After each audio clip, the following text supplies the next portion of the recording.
¿Qué tal? ¿Cómo están? Un agrado saludarles en una nueva edición de las cartas sobre la mesa. Más de 4 años ya acercándonos a los 5 de un programa que semana a semana se transmite por las redes de Mundo TV, por la señal de Cable Mundo, desde Valparaíso a Yanquihue, en Telecauquenes, en regiones y también en Ñublevisión y por supuesto en Radio Nonguén en Concepción y también en la plataforma nuestra de Twitter, Facebook y YouTube.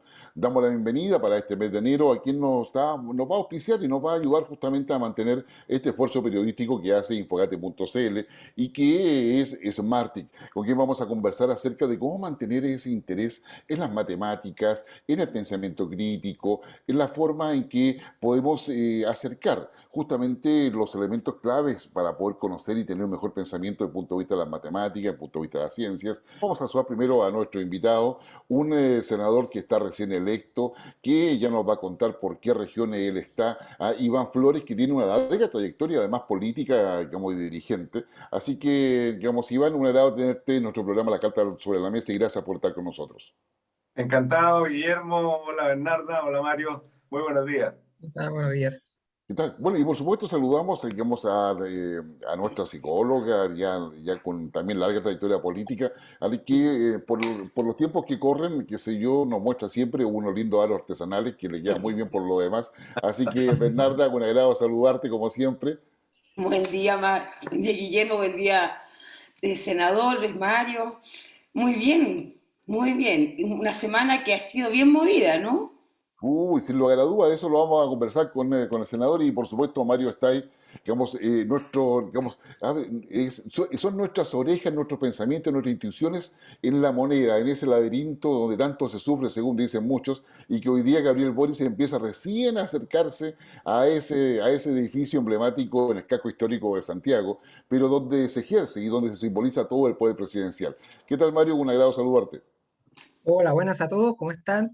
Y sí, pues la moneda con el presidente saliendo durante la semana a distintas regiones, así que con los ministros fuera, algunos en el Parlamento, otros con cuarentena, otros que pasan en actividades, la moneda está bastante tranquila, cada vez más parecía un panteón en realidad, esperando el cambio de mando. Así que pero hay bastantes cosas, como decían, para conversar, así que hay parte del programa lo que estaremos abordando con nuestro invitado, con todos los panelistas.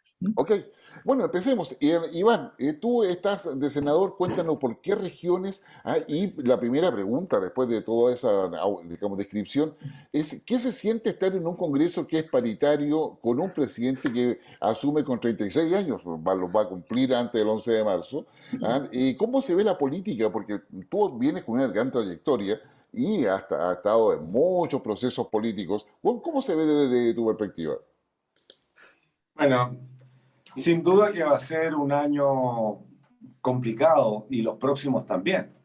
No solamente por los coletazos económicos que la pandemia está generando en el mundo y va a seguir generando sin ninguna duda, sino también por algunos acontecimientos sociales que no solamente son de Chile, sino que también son como parte de la respuesta que la población tiene a los sistemas administrativos y económicos de muchas partes del mundo. La incomodidad, la injusticia, la desigualdad, los desequilibrios territoriales van generando hoy día, y esto alimentado por la facilidad de comunicación de una persona a otra, de un país a otro, de un continente a otro, hace que estos fenómenos sean más bien globales. Es lo que nos toca, y tú sabes mucho más que yo de esto, Guillermo, de temas internacionales, en lo que a nosotros nos toca, la verdad es que siento que va a ser un gobierno difícil, no solamente porque se han propuesto cambios estructurales, cambios profundos que requieren de una preparación previa desde el punto de vista legislativo, desde el punto de vista de los acuerdos políticos, cuando justamente vamos a tener un parlamento en empate. Ya todos recordamos el dicho de mi amigo Jaime Quintana cuando dice, bueno, vamos a poner la retroexcavadora porque tenemos una amplísima mayoría y por lo tanto están asegurados todos los cambios que el gobierno y los partidos que lo soportan estamos disponibles para hacer, ¿no? Cuestión que generó una respuesta inmediata de incomodidad de la oposición en minoría. Hoy día tenemos un parlamento empatado, casi empatado en la Cámara de Diputadas y Diputados y exactamente empatado en el Senado.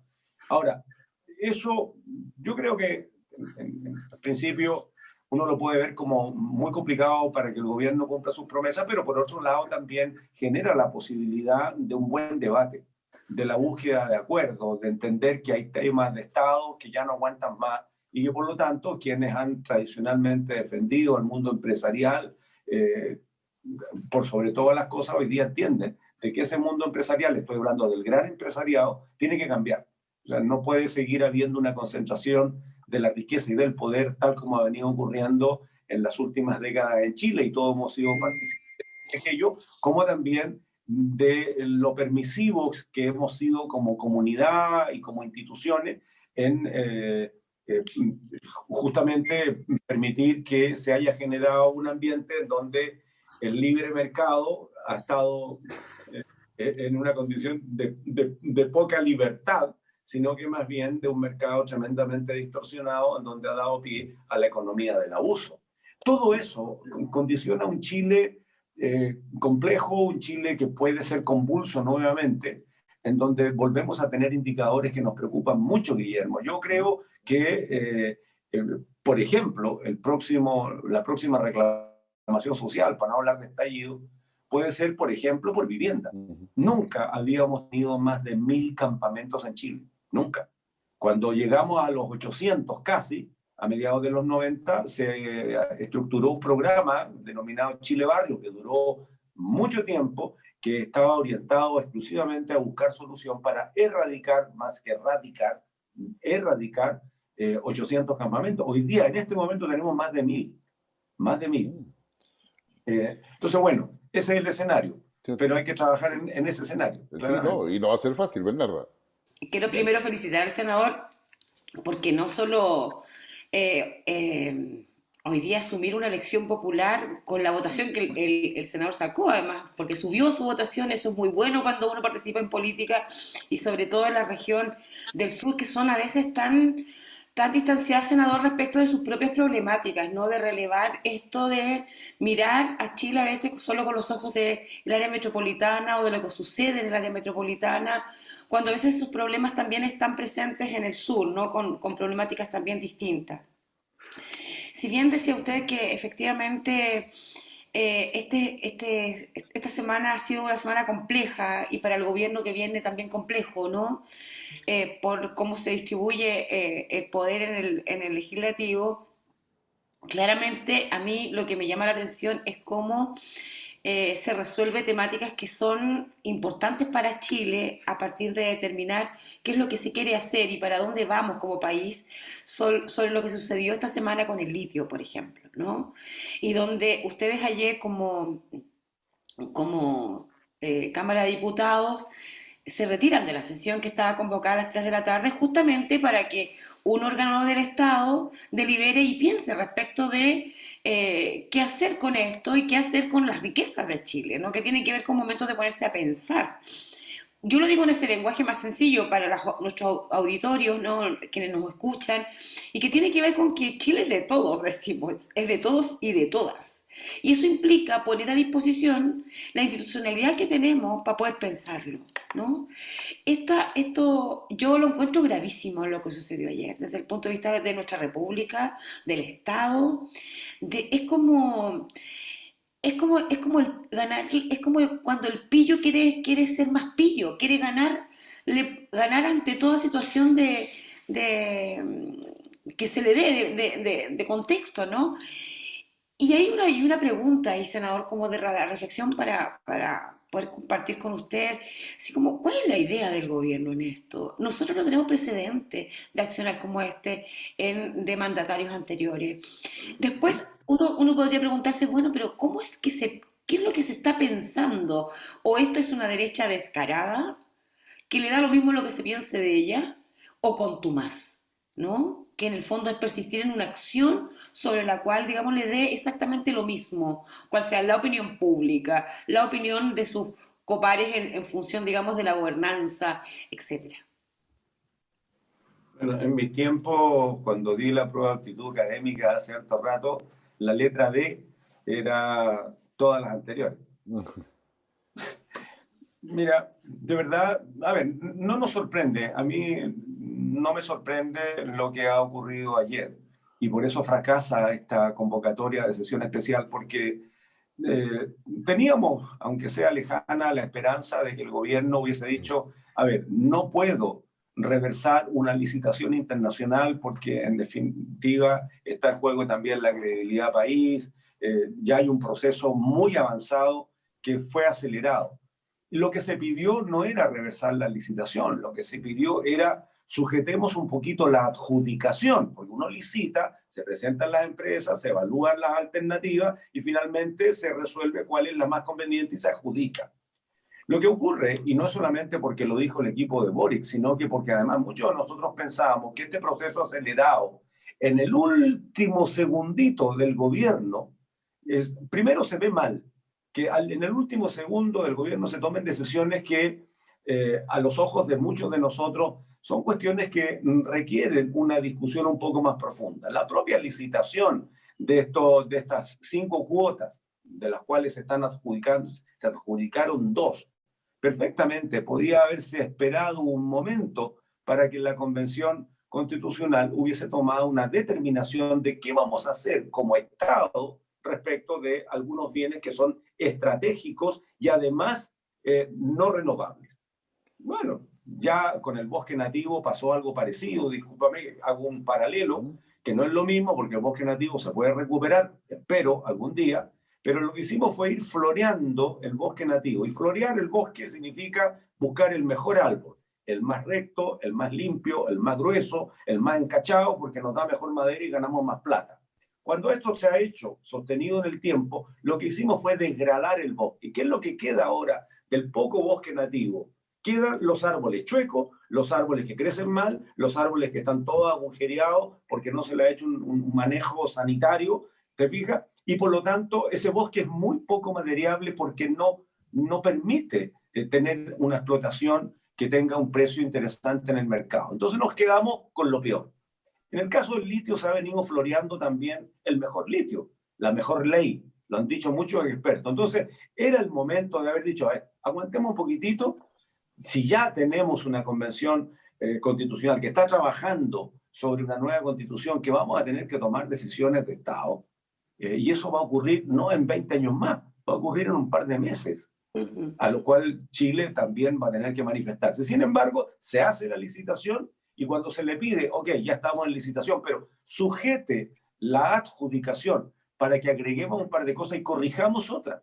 Corrijamos, por ejemplo, que los pueblos originarios van a recurrir seguramente a las Cortes Internacionales de Derechos Humanos porque no fue aplicado el 169 de la OIT, que obliga a que no solamente en los grandes proyectos, sino que en todo proyecto donde se sientan involucrados los pueblos originarios, se haga una consulta indígena. Y no se hizo. Entonces, hay una serie de colgajos, como por ejemplo, que, a ver, todos sabemos que el presidente electo ha señalado que quiere tener una institucionalidad estatal para la administración del litio, de lo que nos queda. Porque nacionalizar el que ya existe sería una pésima señal y muy complicada señal a nuestra inserción global en asuntos económicos, ¿no? Sin embargo, lo que queda debería ser administrado por el Estado. Bueno, en ese contexto, podemos decir que uno de los problemas que tenemos, por ejemplo, en el caso de Codelco, que Codelco reinvierte menos del 10% de lo que debería reinvertir, a cambio del mundo privado, que lo que hace es reinvertir entre un 25 y un 30 para mantener la industria con la mejor tecnología, con la más eficiente, en fin.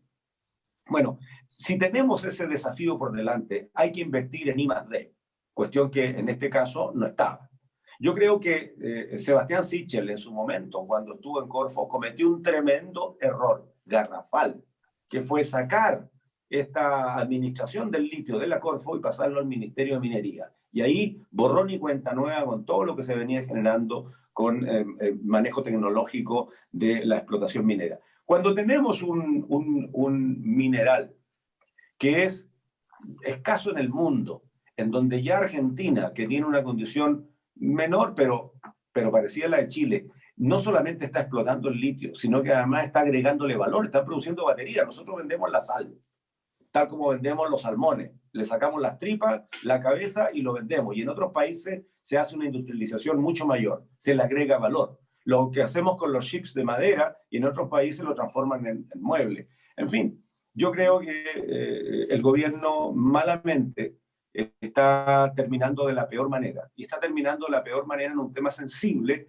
por cuanto lo que todo el mundo le pedía es sujete la adjudicación, mejoremos un par de condiciones y preguntémosle a las empresas si están disponibles en hacer un mejor trato para beneficio mutuo. ¿Te fijas? Sobre todo cuando hablamos de la empresa más grande del mundo en términos de fabricación de baterías de litio, como es la empresa china. Y preguntarle si están disponibles para hacer algunos cambios de mejora de las condiciones de la licitación. Sin embargo, el gobierno, ¿qué es lo que hace? Acelera el proceso, lo adjudica y después llegan a la sesión de la Cámara de Diputados a decir, bueno, ya no venimos aquí a conversar sobre cómo mejoramos, venimos a contarle que ya lo hicimos. Es mala cosa, pues. Entonces, no es un tema legal, es una cuestión ética. Y ahí tenemos una tremenda distancia, y te respondo, Bernarda, en este contexto, si esto es un acto contumaz, es tosudez. Yo creo que todo eso, o sea, mira, yo creo que cuando se quieren dar señales de la necesaria unidad que debemos tener todos los sectores políticos para salir del hoyo económico, social, que tenemos, porque es una realidad, tenemos que hacerlo entre todos juntos. Así como se debe trabajar la Constitución, y yo creo que se ha venido limando aspereza, pero se ha venido generando confianza al interior de los propios constituyentes que hacen que ahora empiecen a conversar. Ya no se griten solamente porque no me gustas o porque estás aquí. Te fijas, ahora se está empezando. Entonces, bueno, nosotros podíamos haber hecho lo mismo y el gobierno no quiso. Mario, Disculpa la data, pero... no está bien. No, por No, favor. tranquilo, no está bien, Mario. Justamente, bueno, diputado, senador electo, llevándolo ya quizás pasar, dar un poco la vuelta de lo que va a ser de lo que es el actual gobierno y pasar a lo que va a ser el futuro gobierno. ¿Cómo ve el papel del partido de la democracia cristiana justamente en lo que será en el entorno del próximo gobierno con todas las negociaciones que hay en este momento? ¿Y cómo ve la proyección del partido propiamente tal en su futuro, tomando en cuenta los complejos momentos que pasaron?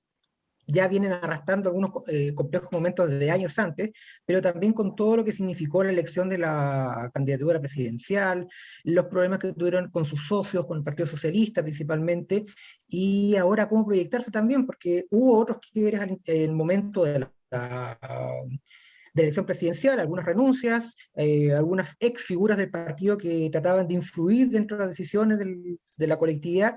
Ahora, ¿cómo ve justamente eso? ¿Cómo ve el futuro? ¿Cómo ve el futuro del partido? ¿Y cómo ve el futuro del partido en relación con el próximo gobierno de Boric?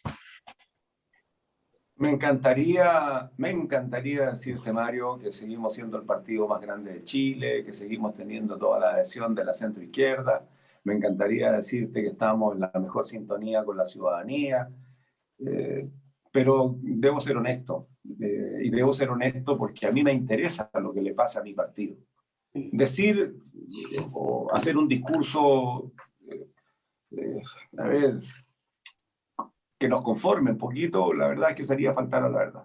Yo creo que tenemos un problema muy serio en la democracia cristiana, que es la pérdida sistemática de la sintonía con la ciudadanía, de la pérdida de la empatía necesaria y de poder incluso adelantarnos a algo que muchos de nosotros no percibimos con claridad, pese a que yo creo que había cierta conciencia de lo que nos estaba ocurriendo como país. A mí me sucedía de que cuando yo, y paso mucho en terreno, todos los fines de semana, siempre he estado en mi distrito y trato de estar lo más posible, más que en reuniones políticas, en contacto con la gente. Me gusta conversar con ellos.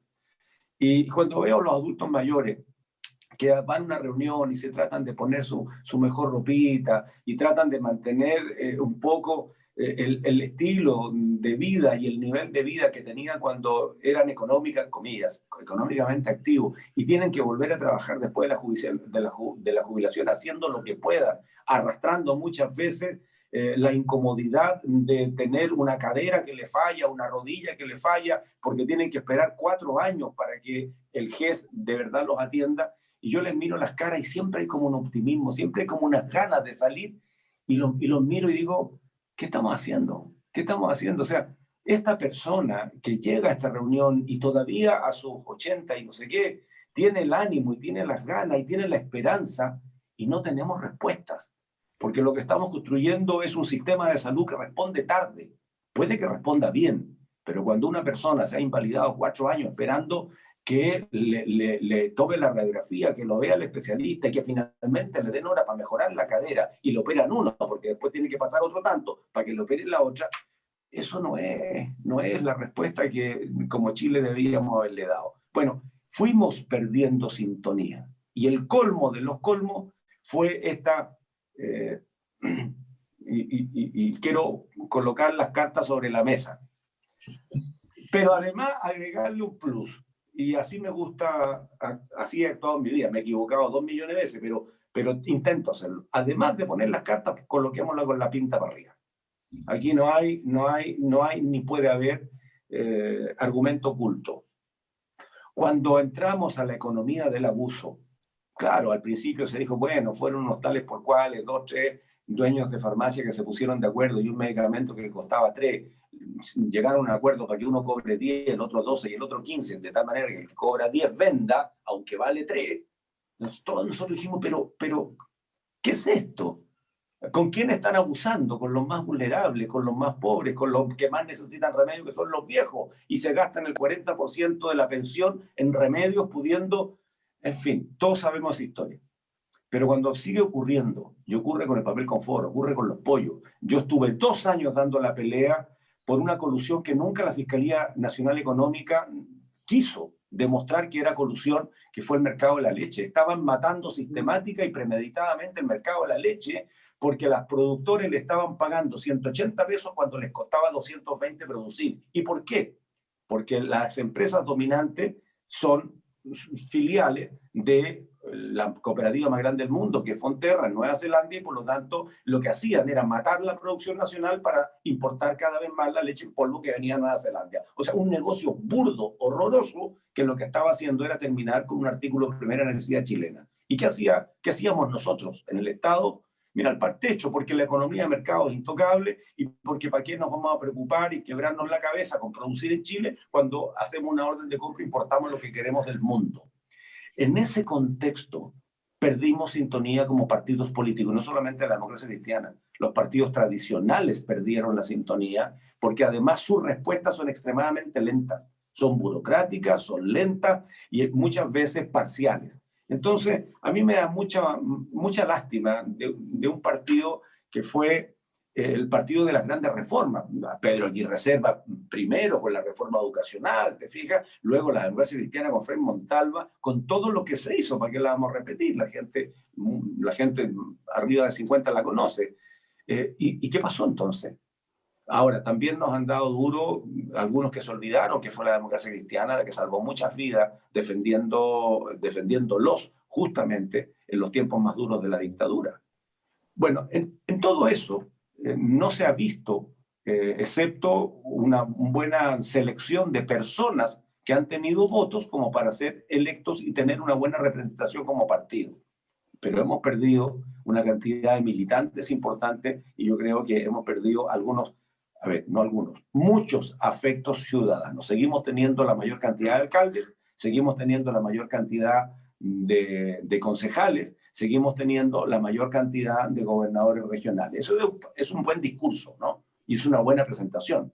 Pero cuando uno se mete adentro de la ciudadanía se da cuenta de que tenemos buenos líderes que son capaces, por ser personas, los capaces de tener una buena adhesión ciudadana para ser electos. Pero eso no es una respuesta del partido. El partido hoy día tiene un tremendo desafío y estamos en medio de un proceso electoral que yo lo dije, a mí no me gusta que se hayan propiciado elecciones ahora, antes del cambio de gobierno, ahora, antes de tener la nueva constitución, cuando en realidad hay un proceso que es mucho más amplio, es mucho más abierto, que podría haber permitido que la nueva democracia cristiana que algunas personas podrían haber propuesto se haya hecho después de. Estamos como estamos, el día 23 tenemos elecciones y yo espero que quienes asuman la conducción logren entender que hacer más de lo mismo ya no se puede, porque si no, estamos condenados a la desaparición producto de este desgranamiento que empieza a ocurrir con los incómodos. Ya se nos incomodaron los del ala más hacia el centro-derecha, se fueron. Hoy día se empiezan a incomodar algunos que están más hacia el ala de la centro-izquierda, ¿te fijas? Entonces, bueno, al final nos estamos quedando con grupos incómodos que lo que hacen en la primera de cambio es amenazar con irse. Y eso obliga a tener que plantarnos súper firmes respecto de cuáles van a ser o deberían ser los 2 o 3 o 4 ejes sobre los cuales hay que jugarse. Uno no puede picotear de todo en la vida. Uno tiene que tomar ciertos asuntos y comprometerse con ellos y actuar en consecuencia.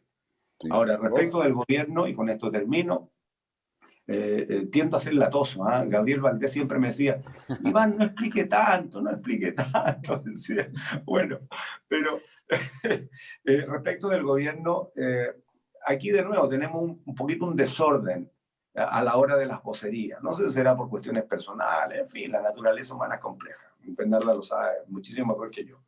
Pero, ¿qué es lo que se dijo institucionalmente? No aspiramos a ser gobierno y vamos a apoyar incondicionalmente la postura de Gabriel Boric, porque no vamos a apoyar una candidatura de extrema derecha. La UDI le quedó chica a Kast, por lo tanto apoyábamos a Gabriel Boric. Y tenemos que actuar en consecuencia. Si Gabriel Boric y su equipo nos llaman, nos piden ayuda, nuestro deber es hacerlo.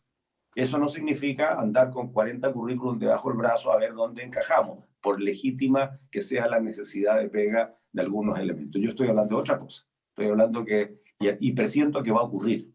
Presiento que la masa crítica necesaria para poder conducir un gobierno complejo no está en un partido, ni en dos, ni en tres, y puede que no esté en todo el contexto de la oposición. El deber de Gabriel Boric es rápidamente, yo creo que están un poco atrasados, en buscar a los mejores cuadros de donde sea, mientras tanto tenga un compromiso en cumplir un programa que está colocado sobre la mesa de la ciudadanía y por otro lado, con tiempos muy cortos y en un escenario muy complejo. Y no estoy hablando solamente de las primeras autoridades del primer nivel jerárquico nacional, principalmente estoy hablando de los gobernadores, de los delegados presidenciales, que aunque el presidente electo haya dicho que los va a eliminar, no va a ser así ahora al inicio. Tiene que nombrar un delegado. En cada región, en la mía, por ejemplo, el gobernador regional maneja alrededor de 60.000 millones de pesos. Es el FNDR y un par de colgajos más. Pero las instituciones sectoriales pueden manejar 300.000 o 400.000 millones. Vialidad, vivienda, solamente en inversión. Y por lo tanto, esas 50 o 60 instituciones que actúan en las regiones tienen que ser conducidas por personas que estén en sintonía con lo que se quiere hacer. Si no, ¿cómo va a ser? Entonces, yo creo que están atrasados y va a tener que ponerse y aplicarse mucho para empezar a juntar esa masa crítica que no está en el mercado. Y en un gobierno difícil van a haber seguramente, creo yo, ojalá me equivoque, que no van a estar dispuestos a correr el riesgo de dejar la universidad, de dejar la empresa, de dejar su negocio propio para ir una aventura por un par de años, ¿no? Y eso es un tema delicado. No, sin lugar a dudas es un tema delicado porque además este proceso de instalación tiene muchos desafíos. Un Gabriel Boric que llega con 36 años, como lo decíamos, a la presidencia, con una coalición que efectivamente le da la plataforma para triunfar, pero el triunfo de Boric es mucho más transversal que eso. Es decir, acá no ganó la izquierda. O cualquiera sea el apellido que le queramos colocar, acá ganó una idea de cambio y transformación que tú lo has dicho muy bien. Digamos, la verdad es que no, estoy conversando contigo y Gabriel Valdés tenía razón, tenés que explicarme. A mí soy yo en todo caso. Pero la verdad es que el tiempo se nos ha ido y te quiero dejar invitado, Iván, para otra oportunidad para poder abordar, porque nos quedan temas pendientes. Tú tocaste varios temas que no son menores, el tema del bosque nativo, colocaste todo el tema de las colusiones y el abuso, colocaste varios otros temas, nos queda pendiente el tema de los peajes, nos queda pendiente varios otros temas también, digamos, asociados a todo ello, la clonación de patentes, el narcotráfico, la macrozona sur. Hay una serie, así que yo te quiero dejar muy comprometido, ahí nuestra producción te va a contactar para poder buscar el momento de poder hacer quizás una mayor profundización sobre esos temas.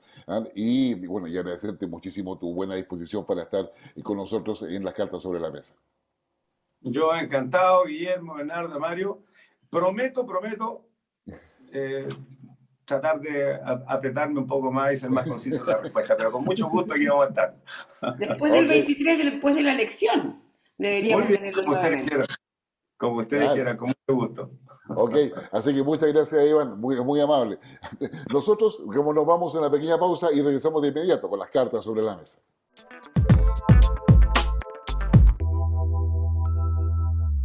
Ya estamos de regreso nuevamente a la Carta sobre la Mesa, un programa que, como usted bien sabe, nos acercamos a los 5 años de emisiones continuadas e ininterrumpidas. Un programa que se transmite por toda la señal de Cable Mundo, desde Valparaíso a Yanquihue, también en regiones por Telecauquenes y Ñublevisión, Radio Nonguén en Concepción y nuestras plataformas en Twitter, Facebook y YouTube.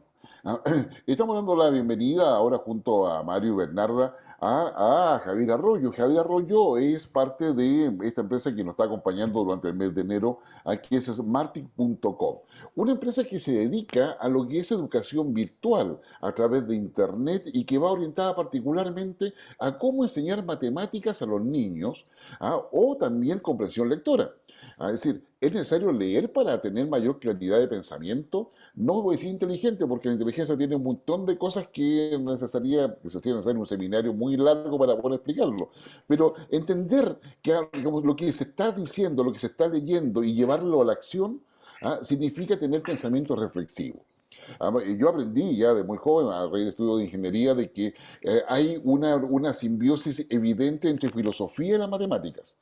Es imposible, si usted sabe filosofía, créame que sabe matemáticas. Y si usted sabe matemáticas, créame que sabe filosofía. Bueno, todo eso está asociado a lo que Javier Arroyo nos va a presentar ahora y que está expresado en smartic.com, donde efectivamente se coloca inteligencia artificial. Y ahí ya empezamos a hablar de las cosas de la quinta revolución industrial, porque es economía circular, cómo uno se va a sumar a eso. Javier Arroyo, muy bienvenido a las cartas sobre la mesa. Y por favor explícanos cómo diablos se junta la educación virtual de las matemáticas, la comprensión lectora y la inteligencia artificial, porque ahí hay mucha gente que no entiende muy bien cómo se hace toda esa amalgama. Lo primero, muchas gracias por la invitación, ¿no? A todos nosotros, a Bernarda, a ti, Guillermo, a Mario. Es un placer estar aquí hoy con vosotros. Voy a intentar compartir lo mucho o poco que yo conozco y mi experiencia sobre el tema para intentar aclarar un poco más, ¿no? La pregunta clave es ¿cómo aplicamos o cómo usamos la inteligencia artificial para mejorar estas dos áreas que en definitiva son los pilares básicos de la educación primaria, ¿no? El buen manejo de números y un buen entendimiento de todo aquello que leemos, ¿no? Y para poder asimilar. La inteligencia artificial a nosotros nos permite hacer tres cosas. Lo primero es un diagnóstico muy preciso de qué sabe y qué no sabe cada alumno. Es decir, nosotros hacemos al principio una prueba de nivel, un diagnóstico, donde identificamos aquellas áreas en las que tienen carencias que no dominan, ¿no? Bien porque contestan muy lento, porque contestan erróneamente, ¿no? Entonces, eso nos permite tener un mapa de conocimiento de cada niño con una exactitud máxima de qué sabe y qué no sabe. A partir de ahí, la inteligencia artificial lo que nos permite es, digamos, como si fuera un puzzle, tomar estas piezas que faltan y componer un plan de estudios a medida únicamente con esas áreas en las que tiene carencia, es decir, con las áreas en las que necesita trabajar. ¿Por qué? Porque queremos que el aprendizaje sea muy eficaz. Es poco tiempo al día, pero que sea muy significativo, muy relevante para cada alumno, ¿no? Que trabajen que no pierdan tiempo, digamos, por decirlo de una manera más práctica, en aquello que ya saben y aquello que dominan, sino que aprovechen ese tiempo en trabajar únicamente lo que no dominan, ¿no? Eso es lo segundo que nos permite. Y lo tercero, lo que nos permite, que ahí es donde, digamos, está el mayor diferencial de Smartico, donde está su magia, es el poder adaptar el contenido en tiempo real al comportamiento de ese niño en concreto, ¿no? Es decir, ya de por sí el punto de partida es diferente para cada uno, tiene su propio plan de estudios a medida. Entonces, ya de por sí su plan de estudios es único. Pero además, la inteligencia artificial nos permite, en función de cómo se vaya comportando de un ejercicio al siguiente, adaptarlo para buscar, digamos, su máxima capacidad. ¿Y con eso qué quiero decir? Dicho de manera muy simple, yo sé cuál es la frontera de máxima capacidad de cada niño y hago que trabaje todo lo cerca posible de esa frontera, siempre un poquito por debajo para que la mayoría de los ejercicios los resuelva de forma correcta. ¿Por qué? Porque eso tiene un impacto en la autoestima, en la seguridad en sí mismo, pero sea un poquito por debajo, pero todo lo cerca posible de esa frontera, porque así es la única forma de asegurarme que estoy maximizando esa capacidad, sea cual sea su capacidad, que trabaje todo lo cerca posible de esa máxima capacidad. ¿Sí, Mario? Me parece súper interesante, Javier, ver cómo podemos compatibilizar todo este nuevo sistema de aprendizaje, especialmente para los niños, tomando en cuenta que los últimos 2 años, con todo lo que nos ha pasado justamente con la pandemia, había un impacto súper fuerte en todo lo que tiene que ver con el proceso de aprendizaje en general de los alumnos. Todo se digitalizó, por decirlo de alguna forma, todo se llevó a las clases online, pero se llevó a las clases online con profesores que estaban con cero preparación para manejar, para establecer sistemas de enseñanza que fueran fueran efectivos para los menores, ¿ah? Para mantener la atención de los niños y para que los grados de aprendizaje y las calificaciones que podía hacer justamente, o los ejercicios que podían hacerse de ellos, ya sea matemáticas, lectura, como estamos hablando en este caso, realmente sean efectivos y no sean básicamente para cumplir un cuaderno de cargo, ¿ah? Entonces, todos hablan justamente en este periodo, en estos últimos 2 años, que ha habido un golpe fuerte a la educación. ¿Cómo ustedes, por ejemplo, ustedes son complementarios al sistema de educación? ¿Cómo pueden ustedes encajar en este proceso de poder recuperar el ritmo de enseñanza que de una u otra forma se mantenía en las aulas de clase y que pasó a virtualizarse?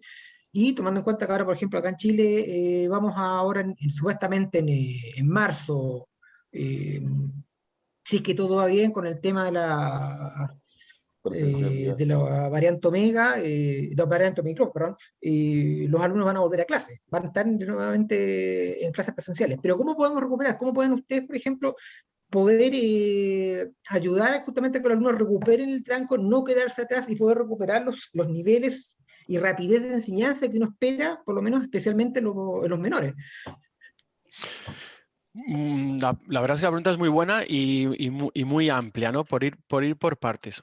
¿Cómo podemos hacer nosotros para recuperar esa pérdida de aprendizaje que ha tenido lugar, ¿no? Que según el Banco Mundial está catalogada en al menos 6 meses. Es decir, los niños han aprendido el 50% de lo que habrían aprendido en un curso normal, ¿no? Entonces, ¿cómo puede Smartick? Vamos a ver, la filosofía de Smartick es: yo me olvido de la edad y del curso escolar y me oriento por la capacidad de cada uno. Y yo intento que aprenda todo lo posible acorde con su capacidad.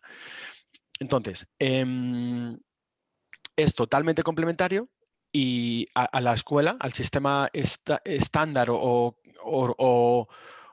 establecido que marca de forma rígida, pues este mes hay que impartir esto, en marzo hay que empezar por esto, abril, etcétera, ¿no?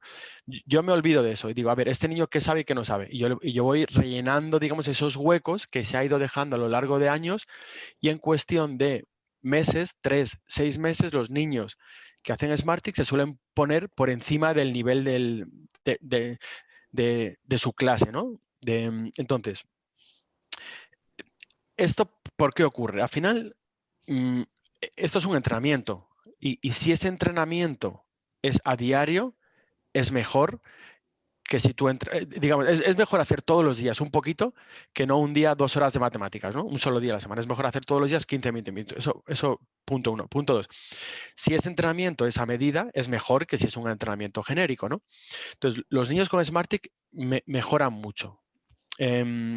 Ahora bien, ¿cuál es la situación hoy en día? Los niños llevan prácticamente 2 años sin asistir al colegio de forma regular o de forma continua, se ha perdido mucho conocimiento y además, como tú bien decías, está el obstáculo de que los profesores inicialmente no era su forma de impartir las clases, entonces se han visto forzados a improvisar rápidamente para salir de la situación como han podido, ¿no?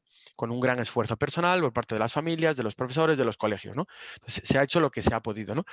Entonces, la tecnología per se no es buena ni mala, es el uso que se haga de la tecnología. Entonces, y eso es una visión muy personal que será más fuerte o más débil, pero es una opinión basada. Nosotros tenemos miles de alumnos en 185 países, ¿no? Entonces, nosotros, ¿qué vemos? ¿Cuál es el modelo futuro de educación? Los niños deben asistir al colegio, o sea, hay grandísimos beneficios en que los niños asistan a la escuela, hay beneficios socioemocionales, psicológicos, etcétera, ¿no? Eso está muy claro. Ahora bien, el modelo tiene que evolucionar. La educación antes de la pandemia llevaba siendo lo mismo desde hace 100 años, ¿no? Es unidireccional, etcétera, ¿no? Entonces, la educación tiene que cambiar y hacia dónde tiene que cambiar. El rol del maestro, el rol del profesor, es más un facilitador, un gestor del salón, pero el entrenamiento profundo, digamos, sobre las materias lo hace mucho mejor una máquina que lo hace un humano. ¿Por qué? Porque esa capacidad de análisis en milésimas de segundos de cómo me ha respondido ese ejercicio, qué tiempo ha tardado, si ha respondido bien o mal, ¿es la primera vez que responde bien o es la quinta vez que responde bien? ¿Es un concepto troncal o es un concepto secundario? Es una máquina, te lo analiza de forma inteligente y en milésimas de segundo sabe cuál es el siguiente ejercicio que tiene que proponerte para que tú sigas avanzando y sigas maximizando tu aprendizaje, ¿no? Entonces, los profesores, digamos, un humano es insustituible. ¿Por qué? Porque el amor, la pasión que te transmite un profesor hacia una materia, jamás lo logrará una máquina. Ahora bien, hay que integrar metodología, hay que integrar metodologías tecnológicas, metodologías inteligentes a medida que te da la tecnología como complemento a ese trabajo en grupo, ¿no? Para que cada uno avance luego acorde o entrene, digamos, acorde a sus capacidades, totalmente a medida, ¿no? Entonces, intentando responder a tu pregunta inicial, digamos, Smartick, en esa situación en la que nos hemos visto forzados, se ha convertido, porque así lo hemos visto, ¿no?, en los datos, junto con Smartick, al final ha sido la aplicación más descargada junto con Google Classroom y Duolingo, ¿no?, durante la pandemia. Smartick se ha convertido en el mejor aliado de las familias para que los niños no pierdan ese ritmo de trabajo y ese ritmo de aprendizaje que llevaban hasta ahora. Sí. Uy, no, digamos, no deja de ser. ¿Y Bernarda? Sí, primero decirte, Javier, que creo que es importante cómo la tecnología, a mí me cuesta ponerlo como en el contexto, aun cuando se llame así, desde lo digital y tecnológico, la inteligencia artificial. A mí me parece que es un tremendo apoyo y una herramienta pedagógica al quehacer, ¿no?, de aprendizaje en general. Porque siempre tengo la sensación de que cuando estoy con lo artificial estoy como con la máquina, pero como que me queda eso que tú mencionabas, ¿no? La ausencia del aspecto afectivo, motivacional, que va generando el tú a tú, el cara a cara, etcétera. Pero mi pregunta es como muy básica, porque nuestros oyentes nos escuchan, son temas relevantes, podríamos hablar de la inteligencia artificial en su conjunto, la pandemia por otra parte nos ha dado un contexto, ¿no?, y nos ha dicho, bueno, la importancia que hay. Primero, Smartick es una plataforma de ayuda y colaboración para el aprendizaje, tanto en matemáticas, en ciencia, y tú también decías en programación. ¿Cómo se accede a Smartick? ¿Cómo yo, mamá, que estoy en mi casa, tengo un hijo que tiene dificultades en el colegio, tengo un hijo que siento que tengo que nivelarlo porque le quedan vacíos, como tú le llamabas, o no? ¿Cómo accedo a Smartick? Sí, mira, lo primero, yo te diría que Smartick es mucho más que una plataforma. Smartick es un método de educación personalizada, que es hacia donde va el futuro de la educación, intentar personalizar cada vez más la educación, ¿no? Entonces, y se accede a través de bien el navegador, a través de la computadora, o bien a través de la tablet. No está disponible en celular porque requiere, bueno, al final es una actitud cuando requiere sentarte y hacer, al final requiere concentración, requiere esfuerzo, poco tiempo al día, pero requiere esfuerzo, ¿no? O sea, no es un juego, digamos, ¿no? Es un método riguroso, basado en evidencias científicas. Tenemos un equipo de más de 100 personas detrás analizando y digamos, a la cabeza o punta de lanza de toda la innovación pedagógica que sucede a nivel mundial, ¿no? Entonces, ¿cómo se accede? Bien a través del navegador, Google Chrome o cualquier otro navegador, a través de la computadora, o bien a través de tablet descargando la aplicación. Hay las dos opciones. Es un registro súper fácil, donde te pide los datos básicos para que nosotros podamos fijar el punto de partida, pues la edad del niño, el nombre, etcétera, para poder dirigirnos a las personas de forma humana, ¿no?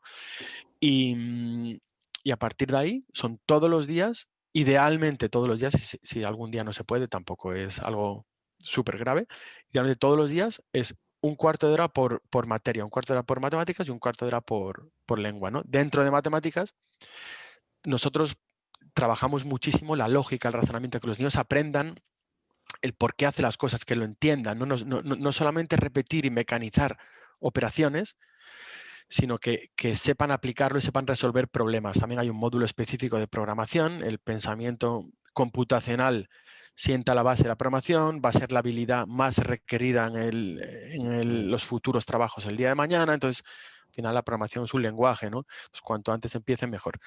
Y luego, bueno, pues en el programa de lectura va desde lo más básico, niños que no saben ni reconocer la letra A, el reconocimiento de la letra, asociar el sonido a esa grafía, trabajar la mecánica lectora, la velocidad lectora, hasta comprensión de textos complejos, ¿no? Y al final con estos dos programas, digamos, o sea, ¿por qué es importante? Pues, ¿por qué son los pilares? Porque la lectura al final es la fuente número uno de aprendizaje, ¿no? O sea, aprendemos leyendo. Entonces, si tu técnica lectora no es buena, continuamente tienes que ir hacia atrás con los ojos o hacia arriba porque no te has enterado bien, entonces tienes que volver a leer, ¿no? Entonces, claramente aquellos niños que no tienen una buena técnica lectora ven menoscabado su capacidad de aprendizaje, ¿no? Y hay datos escalofriantes, ¿no? Como dice el informe PISA, ¿no? Que el 90% de los niños termina la educación obligatoria sin saber diferenciar un hecho de una opinión. Entonces, claro, si tú realmente tienes dificultades para comprender lo que estás leyendo, pues joder, es que eso tiene un impacto potente en tu capacidad de aprendizaje, te estás penalizando muchísimo, ¿no? Entonces es básico. Y luego los números, porque es que al final las matemáticas, primero que están presentes en todo y luego te da una estructura lógica mental que está también más que demostrado que tiene un impacto transversal en otras áreas. O sea, los niños que van bien en matemáticas suelen ir bien el resto de materias, ¿no? ¿Por qué? Porque es como una estructura mental. Y lo mismo, por decir de alguna manera, el partido te lo juegas en primaria, no más adelante. Es decir, ¿cuándo solemos actuar los padres? Cuando tienes un niño, una niña de 15, 16 años y empieza a reprobar las matemáticas. Y nunca es tarde, nunca es tarde. Pero lo ideal es cuanto antes, esto es como un edificio, cuanto antes empecemos, no dejemos huecos, cuanto más sólidos sean los cimientos, más sólido va a ser el edificio, ¿no? Entonces siempre tendemos a actuar cuando ya es más complicado. Entonces hay que actuar en primaria sentando de verdad esos dos pilares, matemáticas y la lectura. ¿Sí? Yo quisiera, gracias Javier por toda esta explicación, pero hay dos cosas que me llaman la atención, ya nos quedan pocos minutos ya. Una, que tú hablas de que no es necesario estar 2 horas o 1 hora frente al computador, sino que tú estás hablando de 15 minutos para matemática y 15 minutos para comprensión lectora. Lo segundo que dijiste, que me parece relevante, es que esto no está asociado a la formalidad de la enseñanza en la escuela o en el colegio. Es decir, a la secuencialidad con que se quiere enseñar en la escuela, es decir, yo lo puedo hacer en cualquier minuto, en cualquier instante. El esquema que ustedes tienen, la metodología que ustedes usan, es entretenida, por ejemplo, los niños lo podrían usar ahora en vacaciones para entretenerse una vez al día, por ejemplo. Esa es una pregunta. Y la otra, sobre un estudio que ustedes hicieron ¿qué significado tiene ese hecho que solamente, digamos, el 30% de los chilenos prefiere leer un libro frente a ver una película? El 70% prefiere ver una película y no leer un libro. Esas dos cosas. Sí, lo primero es que es muy divertido, claro. Hay dos aspectos en la tecnología y los niños. Para ellos es más natural, es digamos, es como una prolongación de sus extremidades casi, ¿no? Los aparatos tecnológicos. Entonces, su actitud hacia el aprendizaje es ya de partida es mejor que en papel, ¿no?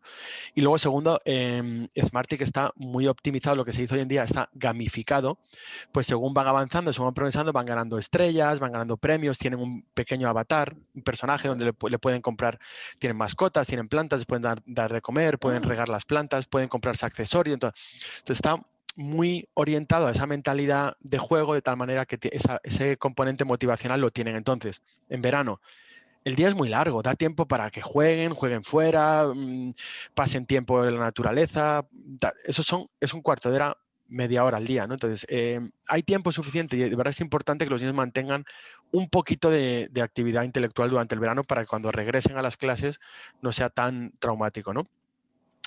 Ese es el primer punto. ¿Y cuál era el segundo? Perdona. El estudio que ustedes habían hecho donde se Sí. establece acá en Chile que el 30% solamente está dispuesto a leer un libro, el 70% ver una película.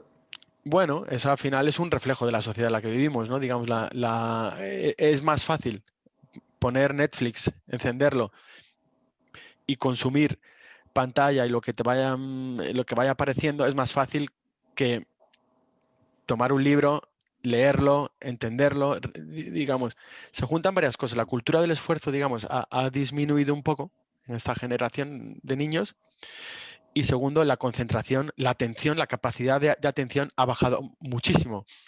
¿Por qué? Porque con tantos aparatos tenemos muchos impactos continuamente, entonces nuestra capacidad de atención ha disminuido, ¿no? O por decirlo de alguna manera, el nuevo cociente intelectual de esta sociedad va a ser la atención. Aquellos que sean capaces de focalizar su atención durante un tiempo X son los que a los que les va a ir mejor, ¿no? Entonces, requiere menos atención, es más fácil poner la televisión o ver Netflix o lo que sea, más que un libro, ¿no? Entonces, bueno, pues es un poco triste, la verdad, pero es así. Digamos, la verdad es que con los temas de los libros hay todo, yo creo que hay un cambio en la forma en que uno accede al conocimiento, y sin lugar a dudas, o sea, cuando tú colocas inteligencia artificial, donde a través de algoritmos pueden saber lo que me falta a mí por conocer, o la habilidad, lo que yo todavía mejorar, creo que es una gran ayuda, porque finalmente es saber pensar mejor, observar mejor, y en consecuencia aplicar mejor. Mario, no sé si tienes otra consulta. Bueno, quizá un poco ligado a lo que comentaba justamente el estudio de lo que pasa acá en Chile, o sea, ¿con qué realidades ustedes se enfrentan en los distintos países? O sea, ¿qué tan homologable o qué tan distinto la realidad de los países para justamente ustedes poder adaptar la tecnología que tienen con Smarttic a los distintos países, a las distintas realidades, a las distintas formas de comportarse los niños, porque no todo, hay una estructura básica más o menos cómo se comportan los menores, pero también la realidad que tienen en el entorno es absolutamente distinto a lo que puede hacer España, lo que puede hacer Chile, lo que puede hacer incluso Argentina al lado con nosotros. Entonces, ¿cómo lo ven? ¿Cómo lo enfrentan?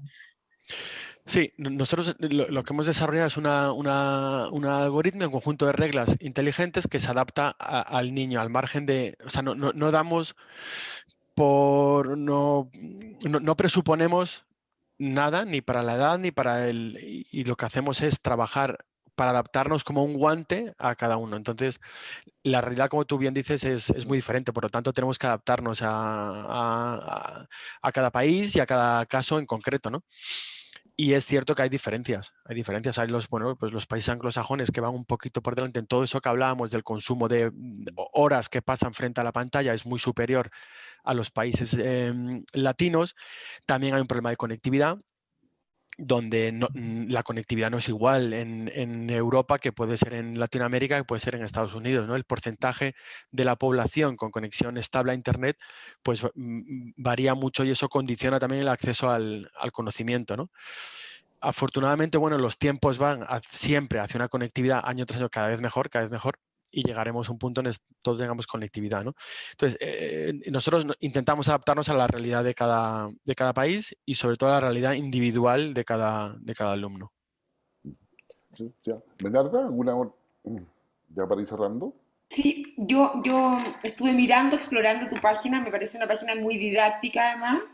Es como tiene un periodo de gratuidad que permite la seducción, ¿no? Así como para poder conocerla, porque claramente esto tiene que ver con seducción, sobre todo en padres y madres. Mira, yo creo que es muy relevante lo que tú planteas en el marco de decir cómo utilizamos herramientas que nos permiten ayudar a pensar finalmente, ¿no? Y cómo somos un complemento a la escuela, tal vez a la tradicional escuela, aun cuando uno debiera pensar cómo la escuela incorpora elementos como estos que les permitan justamente avanzar hacia una mirada del siglo XXI, yo diría, en un marco educativo. Entonces, en ese contexto, bueno, invitar tal vez a las personas que nos están escuchando a visitar una página que es con S, Smarttic y termina en K.com, de modo que puedan mirarla, explorar, y es posible que sea una ayuda para ese papá, esa mamá que está algo como angustiado, a lo mejor tuvo un año escolar que no le fue satisfactoria, tiene que pensar marzo y este mes de enero y febrero de vacaciones, tiene que darle vuelta de qué apoyos puede brindar a su hijo o hija, y por lo tanto ahí hay una herramienta. Yo lo dejaría en ese contexto. Creo que la inteligencia artificial es importante hablar, creo que es un tremendo tema en sí mismo. Creo, Javier, que tú también has mencionado cosas que son relevantes para Chile. Chile tiene una brecha digitacional enorme, ¿no? En género, además, si le pones la variable género, además es relevante. Tal vez a lo mejor solo para terminar, pero porque me interesa el dato, cómo desde sus estudiantes que ustedes tienen en la plataforma, cuál es la cantidad de niñas y de niños o de niñas que tienen en partícipe, ¿no? Que permite justamente ver un poquito cómo se comporta esta variable de la brecha de género, ¿no? En cuanto a niñas y niñas, has dicho una cosa súper importante. En carreras técnicas es que apenas llega al 10% el porcentaje de mujeres, ¿no? Lo cual es sorprendente, porque en las escuelas los mejores expedientes son siempre las niñas, las que tienen mejores notas, ¿no? Entonces, ¿en qué momento se produce esa pérdida de interés siendo buena en algo? ¿En qué momento me deja de interesar algo, ¿no? Entonces, nosotros en Smartick lo que vemos es que los niños rinden exactamente igual que las niñas. De verdad, pasando por los mismos puntos, más o menos, al final nuestros alumnos es un reflejo de la sociedad, o sea que son 50, más o menos mitad niños, mitad niñas, ¿no? Sobre todo a esas edades, si te vas a la pirámide poblacional, pues a edades más altas, pues hay más mujeres que hombres, ¿no? Pero a esas edades, 50-50. Y el rendimiento es exactamente igual. ¿Por qué? Porque es muy curioso. Cuando tú estás frente a una máquina y estás sola, suceden varias cosas. Te quitas la presión social y te quitas todos los prejuicios del entorno, ¿no? Estás tú contigo misma trabajando y haciendo tus ejercicios, resolviendo y motivada y tal, ¿no? Entonces, claramente hay un componente social de entorno, prejuicios, que vas asumiendo, que te van contando, vas interiorizando, etcétera, que hace que te deje de interesar o que pienses que esa materia no es para ti. Es para los chicos y no es para las chicas, ¿no? Y eso, por desgracia, es algo que hay que ir cambiando. Otro tema que yo veo desde mi punto de vista, y al final hago muchas entrevistas, ¿no? Y es que los medios apenas veo referentes femeninos. Cuando lees sobre científicos de cualquier, matemáticas, física, cualquier cosa, es que apenas hay. Y sin embargo, miras en la historia y hay grandísimas matemáticas en la historia de la humanidad. Y en los periódicos y en las televisiones apenas hay referentes femeninos sobre las diferentes áreas. Entonces, yo creo que es una labor conjunta de toda la sociedad, de las familias, de los padres, de los políticos y de los medios también, de empezar a visibilizar referentes femeninos, porque claro, si una niña no ve reflejado, no ve un modelo, pues es complicado también. Obvio. Ya, ya para ir terminando, Javier, en términos breves, bueno, en Chile, como en muchas partes del mundo, hay muchos padres separados que les toca estar con sus hijos o hijas en vacaciones. ¿Ah? ¿Cómo es posible? ¿Cuáles serían los tips como para poder decirle, sabes, tú entretente con tu tablet o con tu computador viendo matemática o comprensión de lectura? ¿Cuáles serían los tips que tú podrías recomendar? Muy simple. En nuestro caso, yo recomiendo que hay que divertirse, hay que descansar, claro que sí, pero conviene mantener un mínimo de actividad intelectual. ¿Por qué? Porque también hay estudios que reflejan que un niño que no hace nada frente a uno que hace algo, por muy mínimo que sea, hay una pérdida de aprendizaje de 2 meses. Entonces, es importante hacer algo, que sea poco tiempo al día. Que eso que haga sea diferente a todo lo que está haciendo durante el año, que es, bueno, pues en este caso la tecnología, en este caso Smartick, ¿no? Y luego trabajar en esos 2 pilares de verdad, que con eso no puedes pretender en verano repasar todo lo del curso. 2 materias, 2 pilares, matemáticas y lectura. Y nosotros en nuestro caso, bueno, pues tenemos packs de verano de 1 mes, 2 meses y 3 meses, matemáticas y lectura, para que los niños repasen todo lo aprendido durante el curso, no pierdan esas rutinas, esos hábitos y continúen aprendiendo, ¿no? Y además lo hagan de forma práctica. O sea que esos son los tips que yo le daría a las familias. Muchas gracias, Javier. La verdad es que inteligencia artificial, aprender y, digamos, aprender haciendo, aprendiendo, jugando con las matemáticas, con la comprensión de lectura, manteniendo esas habilidades y competencias que son relevantes en esta quinta revolución industrial que tiene que ver con la economía circular, donde todo va mucho más rápido y hay que colocar, y saber colocar atención. Así que muchas gracias, Javier, por acompañarnos en la Carta sobre la Mesa, también acompañarnos con nuestro programa. Así que usted vaya a smartic.com. Nos vemos la próxima semana. Que estén bien, Chao. cuídense mucho.